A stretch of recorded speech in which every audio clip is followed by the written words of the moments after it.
stage, but little do they know, it's a big stage. So I'm going to be going all around this thing.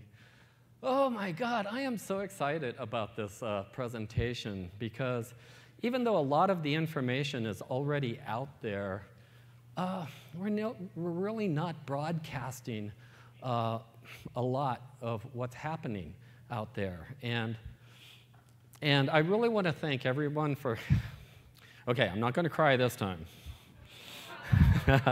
I've been practicing not crying because I get so emotional on this. But some of the players out there, I posted one of them on my Twitter feed who told me about, his daughter watches the presentations that I've done, like the Vegas solar.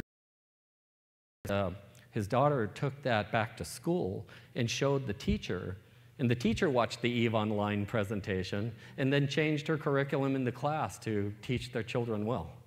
Op success. Wow. So EVE Online, educating people.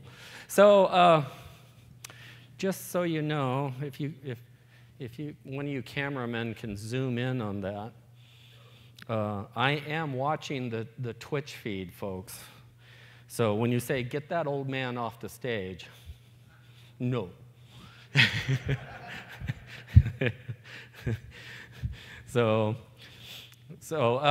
Yeah, because I like watching the Twitch stream too, and I've just been told there's something like 1,500 to 3,000 people watching. So it's like all of a sudden this audience just got a whole lot bigger. So a lot of new players have no idea what this max singularity person is and why do people say, well, who is this guy?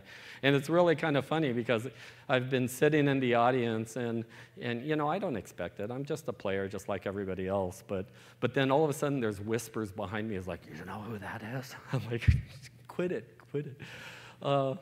But yeah, I'm just another player like you. But I started EVE Online in 2008 with my character Max Singularity.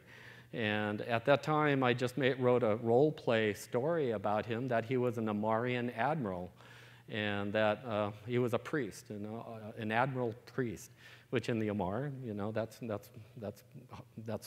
doable. Then I had a kind of a role-play mission to defeat Jamil Soro. And I was going to bring down an NPC character.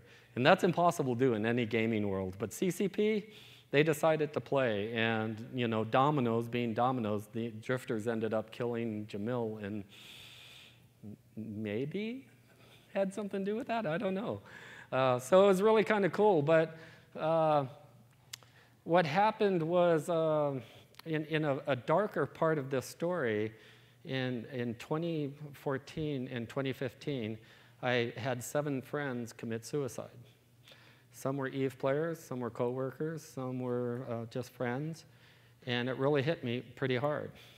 But something else happened. On this very stage in EVE Vegas in the past, I met Coffee Rocks and Mom Bellicose. Are you? Mom Bellicose is here somewhere. Yay, Mom. She lost her son in EVE Online. And they put up a presentation about Broadcast for Reps. And Broadcast for Reps just hit me straight up. And I was like, yes, you have my sword, literally. And so I became a staunch supporter of Broadcast for Reps and created the organization called the Sixth Empire. And that's when players started calling me the Space Pope. So I made one mistake. I dressed up as the Space Pope, and I won the grand prize at Reykjavik costume cosplay contest, and then that kind of made it permanent. So I have a trademark. The players did this to me. And so today we have the Sixth Empire Alliance in-game. I'm the co-founder. I'm not the sole founder. Rhiannon Ferry Red. Shout out to her. Hope she's watching. Hi, Red. What? Love you, Red. Yes, love you, Red. The audience is shouting out. She's the co-founder, and she had she had the same mission too, because she now has a tattoo of the Sixth Empire here, and if you see a picture of it, you can see the scars where she survived suicide. And she has the semicolon tattoo, so if you know what that is. So it's very important to us to reach out and make sure people are aware of it. Talking about suicide can help. And so if you use the hashtag B4R, there's no trolling allowed. This community will kick your ass. It's true, right? I see people nodding in the audience. Yeah, it's true. That's a formal call for help. So that's how the Space Pope kind of came about to be. And I'm very honored that the players treat me as you do. And I was very honored by CCP's presentation. Holy crap, the core. The video, it was my words at the beginning and my words at the end. And I'm proud to be a spokesperson for this community, because this is the most awesome community in the gaming world. So.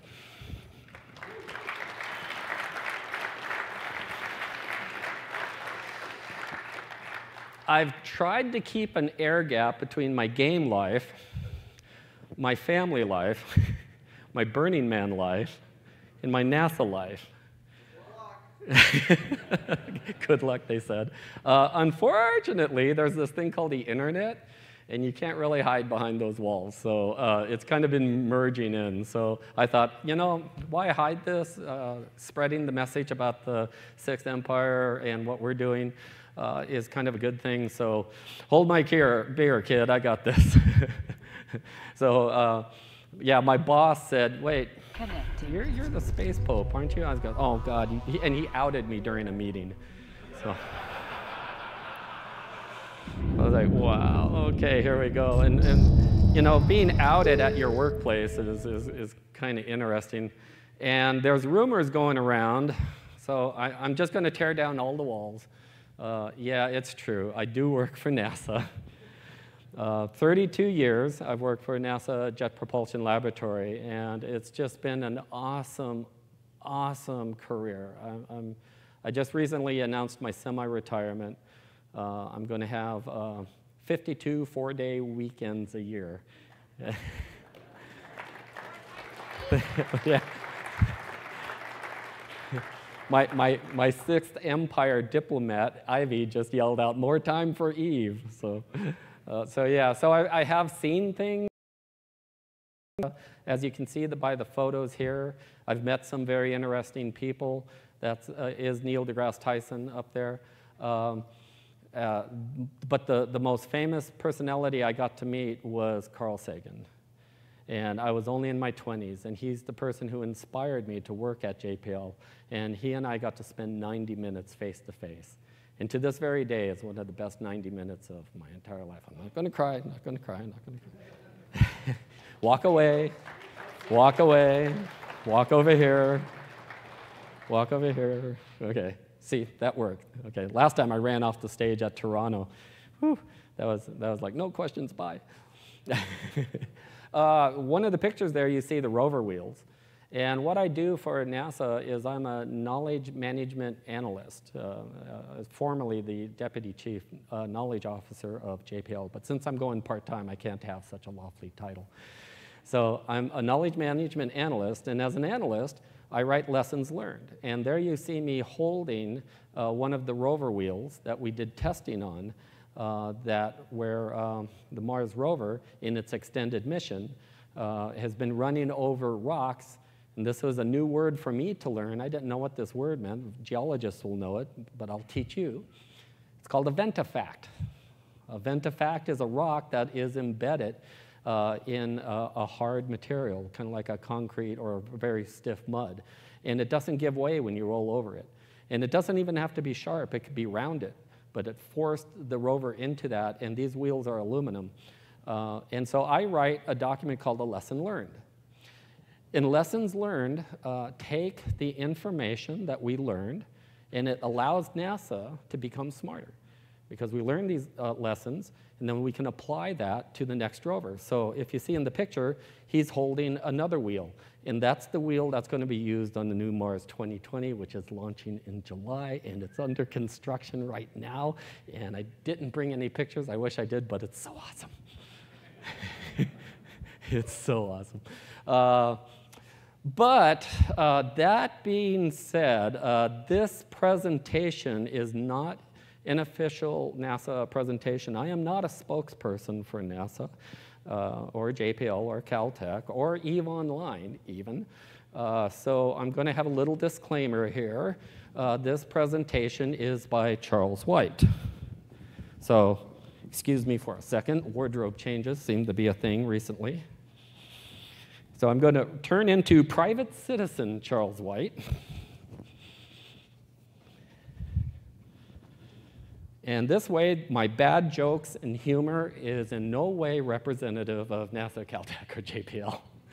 And the opinions that I have about space and the accuracy and errors are mine and mine alone. And I like doing I can speak directly to you and let you know what's happening. And yeah, I might be under the influence of fetos, so. So this is part 4 in a series. In EVE Iceland, I really gave my first NASA level talk, and it's called There Is No Lull, not null, and not LOL. It's There Is No Lull. And I weighed a lot back then. I was 230 pounds. And then EVE Vegas, I gave a talk about the solar system. This was one of my favorite presentations. And the reason it was a favorite is because I heard people in the audience go, wow, whoa. And that I got a lot of comments back, like the daughter and the father that went to that. So the more I hear those aha moments, the more it energizes me. I'm not paid in ISK or dollars. I'm paid in So that, yeah. And then CCP asked me to help write the physics model, because for a couple of years I was working with Falcon and Torfifrons, and I talked about a model, and I invented something called the power enhanced generator. And for me, it was really tough to try to understand how a spaceship only does 200 miles an hour in space. If you do the math, that's only 200 miles an hour. An Abaddon with no skills. With skills, you can get it up to 230 miles an hour. So it's like, well, that's not how space works. So we needed a whole new physics model to do that. And in the book, Frigates of Eve, Max Singularity kind of lays out a story on that. And I can't talk about that. Okay, never mind. I'm on the spectrum. Things just come to my mind. I don't know. So that was the physics of Eve. That's also up on YouTube. And as you see, I was slowly gaining weight. As 230 pounds and 235 pounds and 240 pounds. But I stand here before you.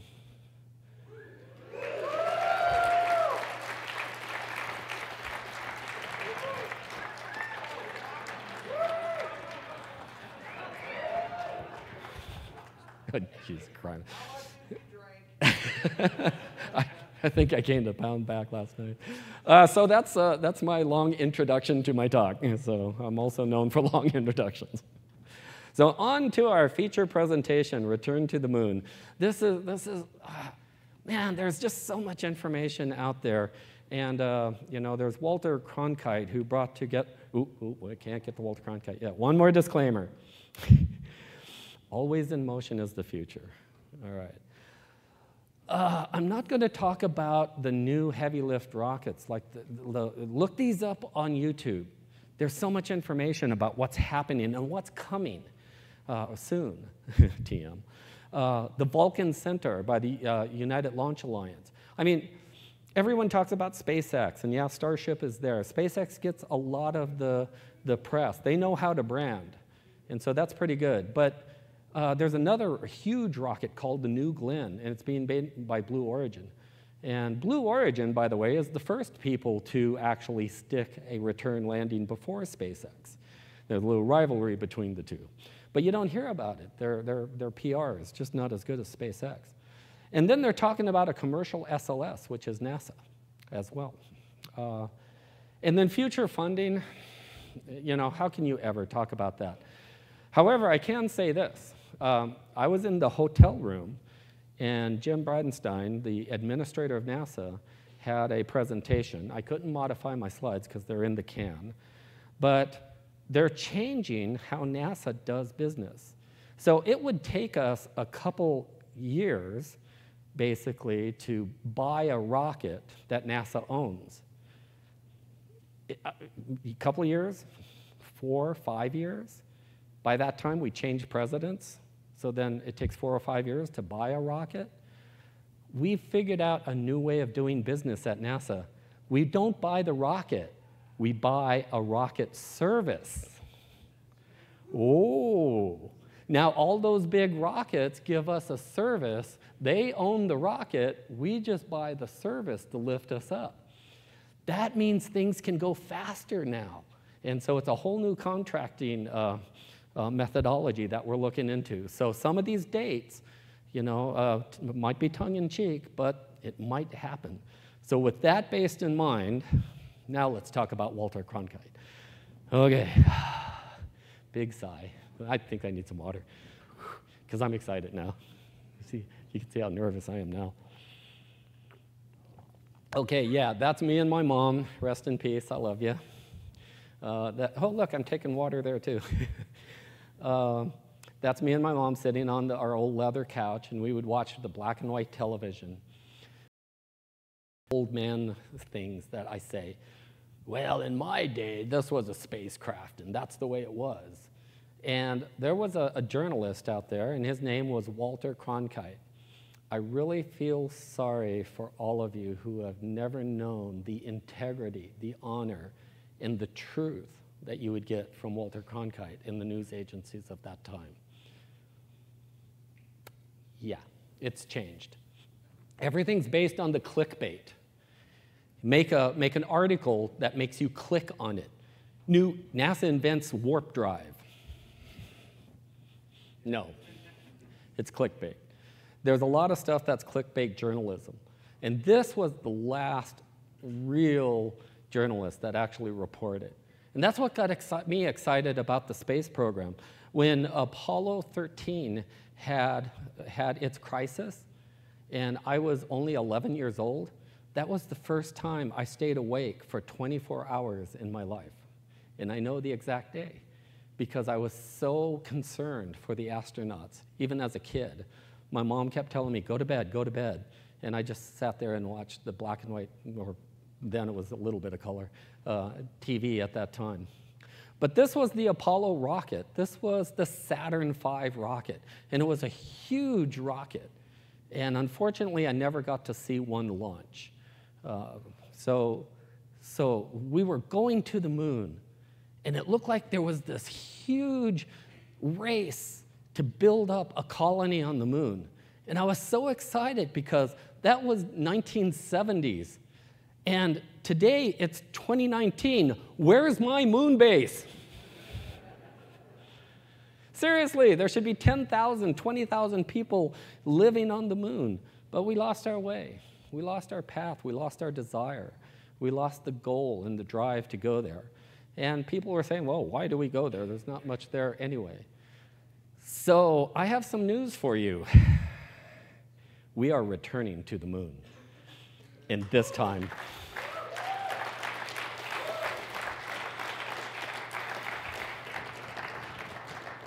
to stay.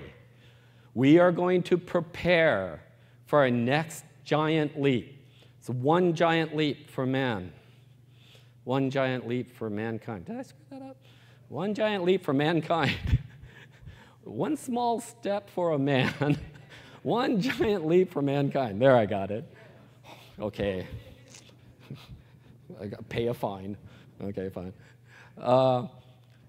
Yeah, so,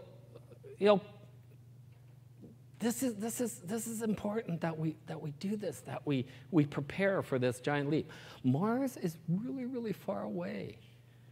We will overcome challenges because there's a lot of challenges that, believe it or not, we don't have the technology to answer this right now. And we're going to go to new places on the moon. And for all those like me that we go. So, how are we going? When are we going? Who is going?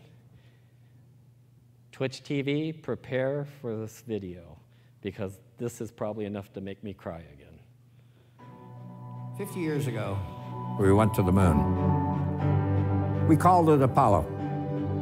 What many people don't know is that Apollo had a twin.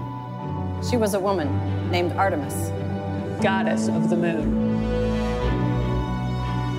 We are returning to the moon as a new generation of explorers. This time to stay. And to prepare to achieve humanity's next giant leap of sending the first human missions to Mars. We believe our course will redefine what is possible. That we would discover life-saving, earth-changing science. And that the challenges ahead will inspire generations. This is our manifest. For all who wondered if we could return. For all who dreamed of pressing beyond. This is your calling. We go for all of America. We go. We go as the Artemis generation. We go.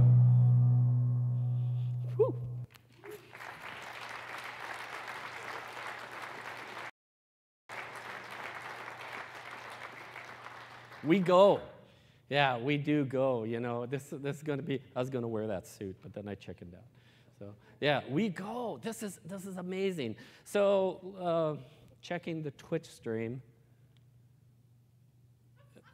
Okay. Yeah, I got you. Okay. Why waste all that money on the moon? Okay, a valid question. Good point. Why waste all this money on the moon? Why are we doing that? Well, the answer is really simple, and we really need Walter Cronkite to tell you. But since there is no Walter Cronkite, you're stuck with Charles White.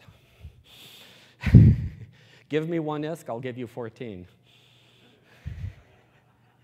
That's better than a JITA scam. You only get, you know, they'll only double your ISK. I'll give you 14 times your ISK. This is really true.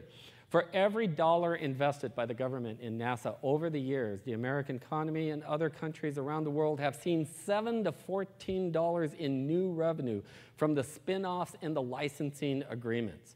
That amounts in 2014 to $17.6 billion that was invested, which is half of a penny. Actually, it's 0.4 of a penny for every dollar in infrastructure NASA spent.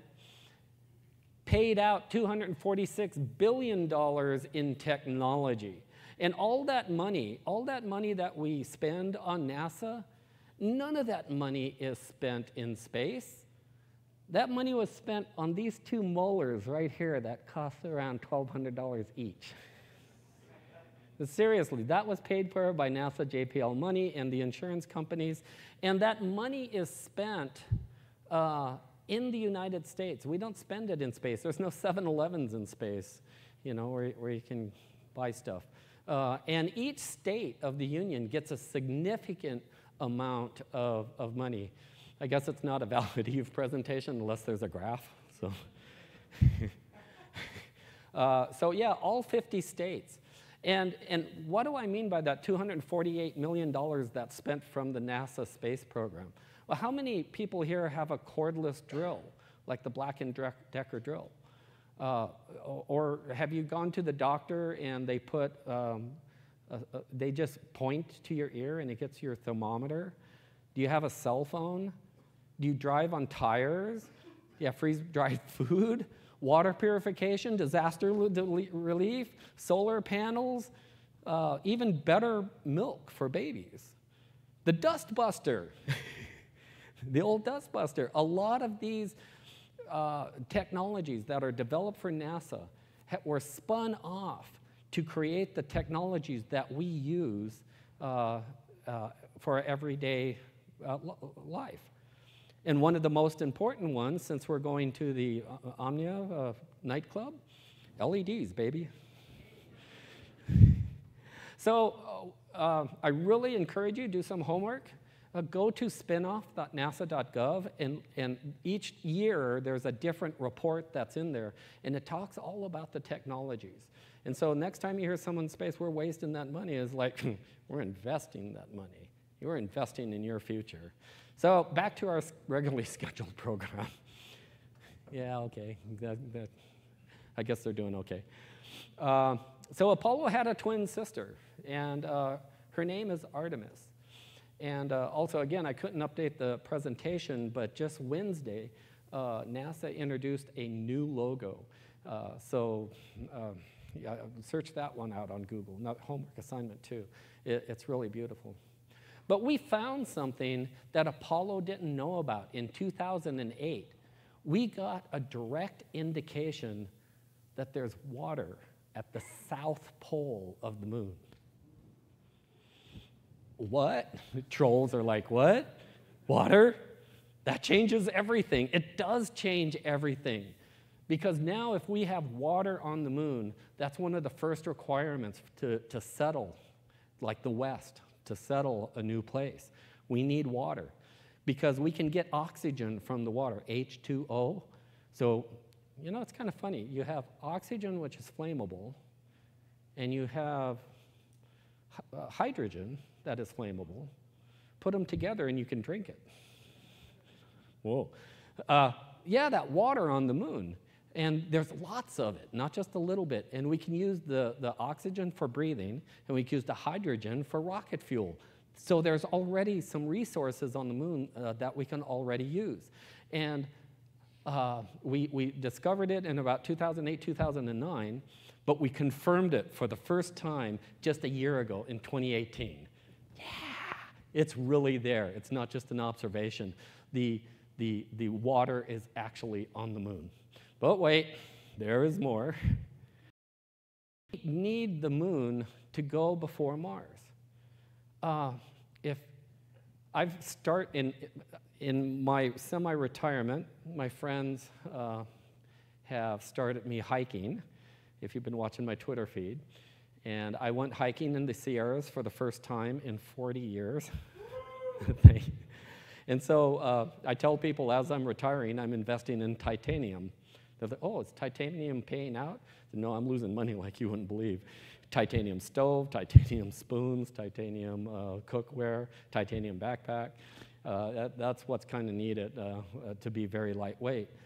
But if I was to just go hiking deep into the Sierras, or let's say I want to climb Mount Everest, would you walk out of your house and climb Mount Everest on day one?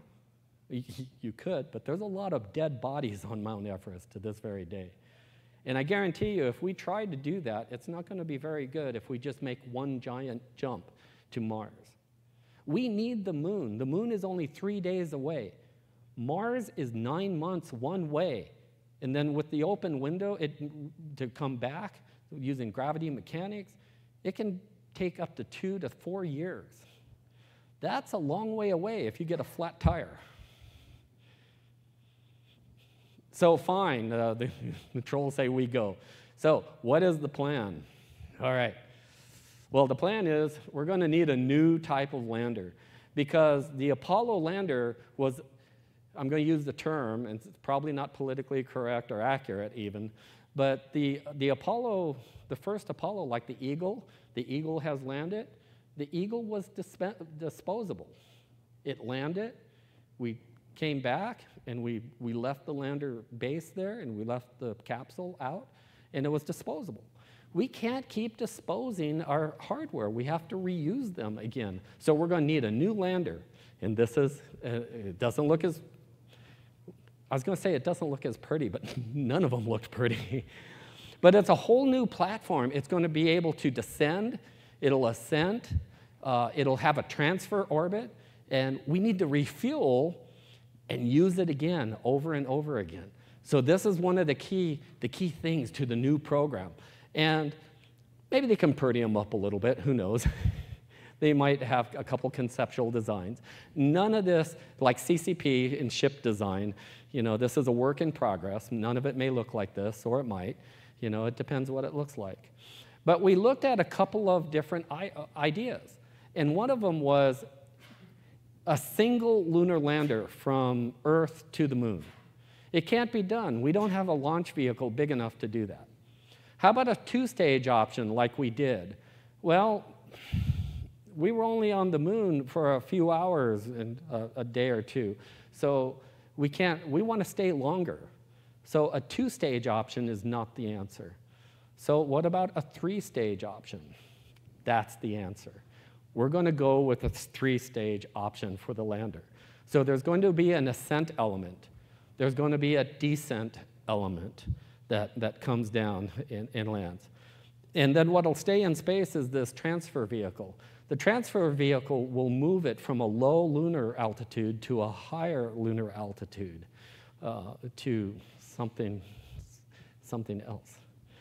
We're going to need a new capsule. Again, the Apollo capsule was disposable. We're going to spend longer time in space.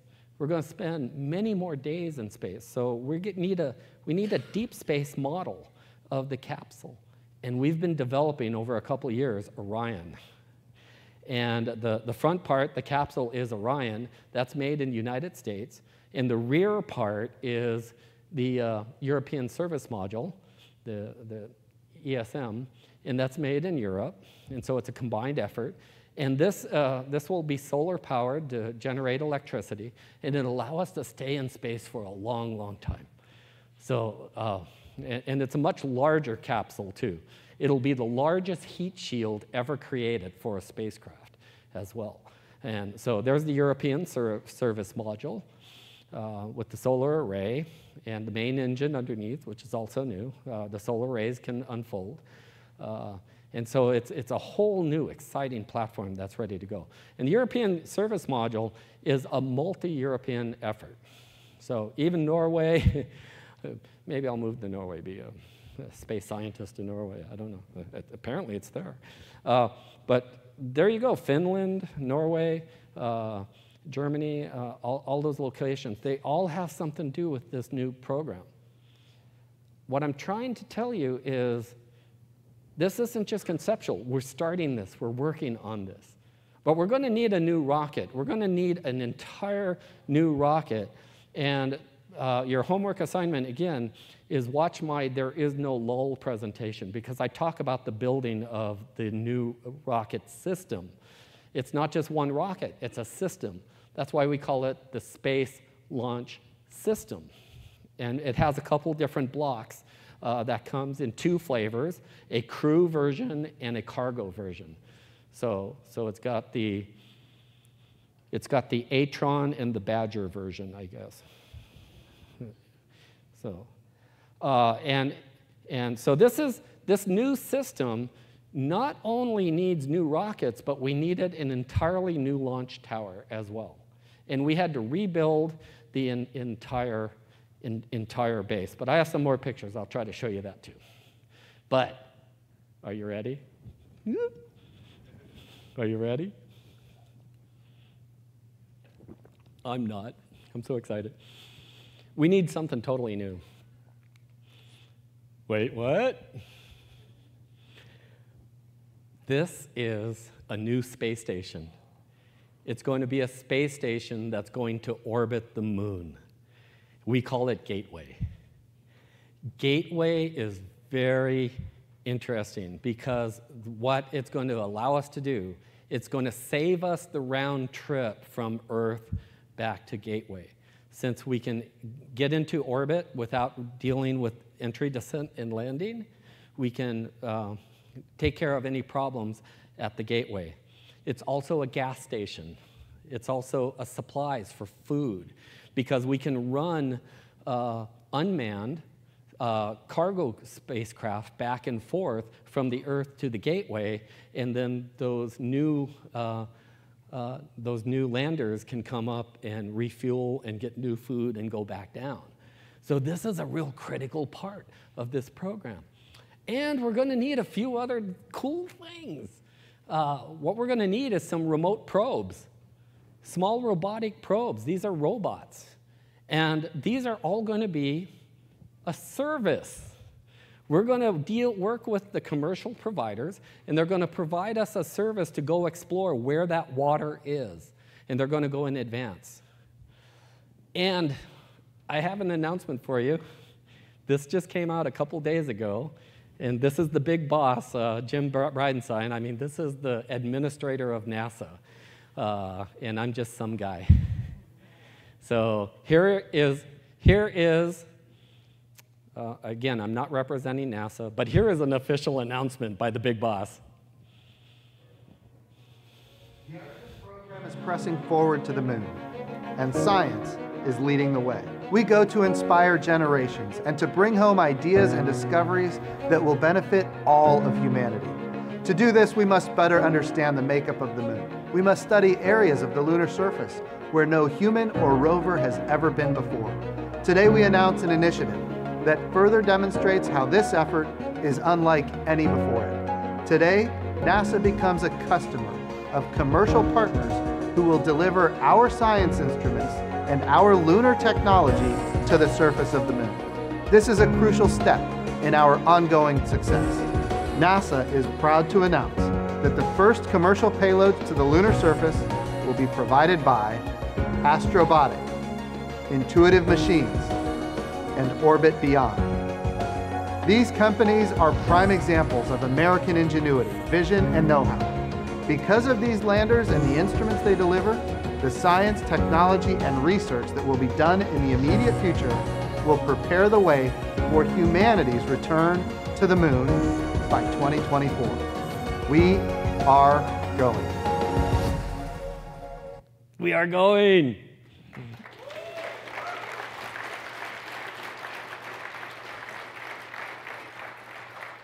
So before this presentation, I asked people to ask me questions, and one of the questions was, why don't we partner with commercial partners?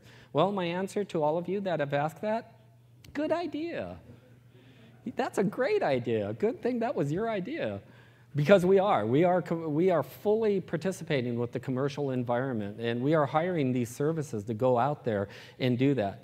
So the other thing the trolls always ask, when you going to do this? It's like, again, the schedule is really kind of hard to know what the schedule is going to be. I'm not going to go through this whole thing, but this is our plan. So remember my talk, There Is No Lull, was in 2016. And we changed the whole vision because I talked about how we were going to capture an asteroid and we were going to put it in orbit around the moon using the SLS and the Orion system. But a lot of that has changed. We now have this new directive to go to the moon and go quickly and stay. And so that's this whole plan that is there. But to put this into a visual form, the first thing that you're going to hear about is Artemis 1. Artemis 1 is going to be an unmanned spacecraft using the Orion capsule, and we're going to do an entirely new orbit around the moon. And I have it in my backup slides. If I'm not running over, I